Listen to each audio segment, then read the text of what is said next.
மாலை உங்களை சந்திக்கின்ற பொழுது கட்சியினுடைய தலைவர் அண்ணன் எழுச்சி தமிழர் அவர்கள் மிக தெளிவாக இன்று மாலை கட்சியினுடைய உயர்நிலை குழு கூட்டம் இருக்கிறது. கட்சியினுடைய உயர்நிலை குழு கூட்டம் முடிவின் அடிப்படையில் என்னுடைய முடிவை நாளை அறிவிப்பேன் என்று சொன்னார். நாளை அறிவிப்பேன் என்று சொன்னாரே தவிர ஒரு குறித்த நேரத்தையோ இடத்தையோ எதையும் தெரிவிக்கவில்லை. ஆனால் செய்தியாளர்கள் ஊகத்தின் அடிப்படையில் அந்த அறிவிப்பு இன்று காலை இருக்கும் என்கின்ற அடிப்படையில் அந்த அறிவிப்பு கட்சியினுடைய தலைமையகத்தில் இருக்கும் என்கின்ற நிலையில் நீங்கள் எல்லாம் ஒன்று சேர்ந்திருக்கிறீர்கள். இது போன்ற அனைவரும் வந்திருக்கிறார்கள் என்கின்ற செய்தியை அவரிடத்தில் சொல்லுகின்ற பொழுது எந்த விதமான அதிகாரப்பூர்வமான செய்தியாளர் சந்திப்பும் நாம் தெரிவிக்கவில்லை என்கின்ற பொழுது அவர்கள் வந்திருப்பது உண்மையிலேயே வருந்தத்தக்கது. ஆகவே அவரிடத்தில் தெரிவித்து விடுங்கள். 4 மணி அளவில் முறையாக செய்தியாளர்கள் அழைப்பிற்கான கடிதம் விடுதலை சிறுத்தைகள் கட்சி அலுவலகத்திலிருந்து வரும். அதிலே செய்தியாளர் சந்திப்பிற்கான நேரமும் இடமும் குறிப்பிடப்படும். அந்த கூட்டத்தில் கட்சியினுடைய முடிவை கட்சியுடைய தலைவர் எழுச்சி தமிழர் அவர்கள் அறிவிப்பார். முடிவு எடுக்க இதெல்லாம் உங்களோட அனுமானங்கள், உங்களோட விருப்பங்கள், இதெல்லாம் நீங்க எங்க மேல திணிக்க முடியாது. முடிவு எடுக்கப்பட்டது நீங்க எப்படி சொல்றீங்க? ஒரு கூட்டத்தில் கருத்துக்கள் பரிமாறப்பட்டது.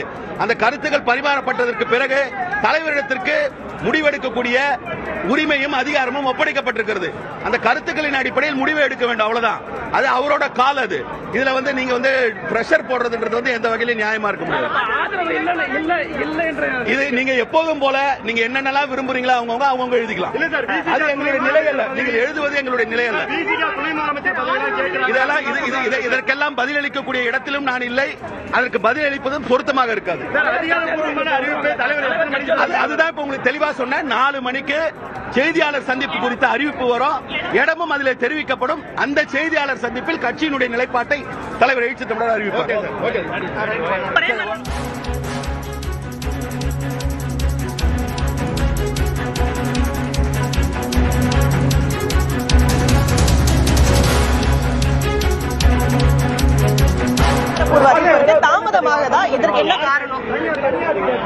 அதாவது முதல்ல ஒன்று புரிஞ்சுக்கணும். கட்சியில முடிவெடுப்பதற்கான ஒரு நடைமுறை இருக்கிறது.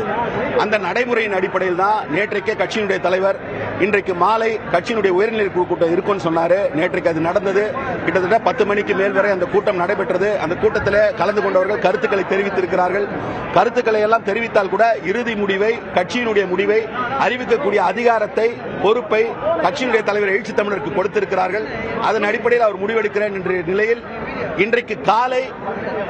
இன்றைக்கு காலைன்னு கூட சொல்ல, நாளை முடிவை அறிவிப்போம் என்று சொல்லி இருந்தார். நேற்றைக்கு சொல்லி இருந்தார். ஆனால் தற்செயலாக செய்தியாளர்களும் மற்றவர்களும் என்ன புரிந்து கொண்டார்கள் என்று சொன்னால், காலையிலே அத்தகைய அறிவிப்பு இருக்கும் என்கின்ற நிலையில் காலையிலிருந்து செய்தியாளர்கள் ஒருவர் பின் ஒருவராக இங்கு வந்து சேர்ந்தார்கள் தலைமையகத்தில்.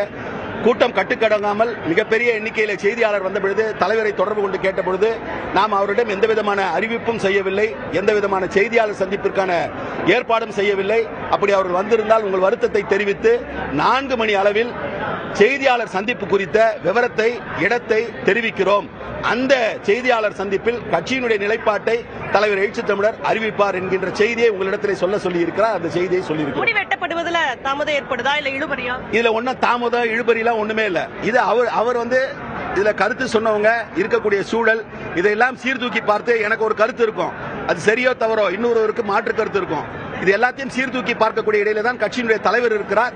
அந்த இடத்துல அவர் என்ன செய்ய வேண்டுமோ அதற்கான காலத்தை தான் எடுத்துக்கொண்டிருக்கிறார். இதில் எந்த விதமான காலதாமதமோ இல்ல நாங்க குறிப்பா 9 மணிக்கு அறிவிக்கிறோம், 10 மணிக்கு அறிவிக்கிறோம் அப்படின்லாம் எதுவுமே சொல்லல. இன்றைக்கு அறிவிக்கிறோம் என்று சொல்லியிருக்கிறார். நிச்சயமாக இன்றைக்கு அறிவிப்பார். நிர்வாகிகள் எல்லாம் உயர்நிலை கூட்டத்தில் துணை முதலமைச்சர் வைக்கணும்னு கேட்டீங்க.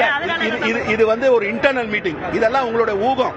இது பேசினாங்கன்னு அது பேசியே இருக்கலாம், பேசாமலும் இருக்கலாம். அதை பற்றி தெரிவிக்கக்கூடிய நிலையில் நாங்கள் இல்லை. That is something very very என்ன சொல்றது, ரொம்ப கமுக்க நிறைந்த ஒரு நிலை. அதை பற்றி கருத்து சொல்வது வெளியில நாகரிகமாக இருக்க.